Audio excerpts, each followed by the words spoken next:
Teacher வரக்கூடாதுன்னு பிரார்த்தனை பண்ற ஆளு. இந்த சயின்ஸ் டீச்சர் வரக்கூடாது, இந்த மேத்ஸ் டீச்சர் வரக்கூடாது. இப்போ இருக்கிற மாதிரி புது புது புடவைலாம் இல்லை மேடம். அப்போ நாம படித்த காலத்தில் 7 புடவை தான் வருஷம் முழுக்க கட்டும் அந்த டீச்சர். அந்த புடவை பார்த்தாலே அந்த டீச்சர்னு தெரிஞ்சுக்கும். கடவுள் பார்த்துக்கிட்டே இருந்தாரு, டீச்சரா போ அப்படின்ட்டார், டீச்சர் ஆயிட்டேன். எது நீ ஆழமா யோசிச்சுட்டு இருக்கிறியோ அது உங்ககிட்ட வந்துடும் தெரியுமா? கவனம். சும்மா நினைக்கிறியா? நானும் தான் இராணுவத்தில் சேரணும்னு நினச்சேன், சேர்ந்தனா?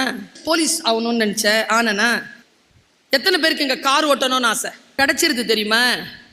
ஆனால் எங்கே பிரச்சனைனா, யார் கார அப்படின்னு யோசிக்கிறது இல்லை. நிறைய பேர் டிரைவர் ஆயிடுறோம். பிரபஞ்சம் நம்ம கேட்டோமா கொடுத்துருச்சு. ஏன் கார, ஏன் சொந்த சம்பாத்தியத்தில் வாங்கின காரை ஓட்டிட்டு ஏன் போர்ட்டிகோவில் நான் வந்து நிற்கணும், ஸ்டேரிங் இப்படி இருக்கணும், என் கேபின் இப்படி இருக்கணும், நான் உள்ளே வந்தா இப்படி இருக்கணும். நீ உனக்கு கிடைக்குதா இல்லையான்னு பாரு. நீ ஆழமா எதை டிசைர் பண்றியோ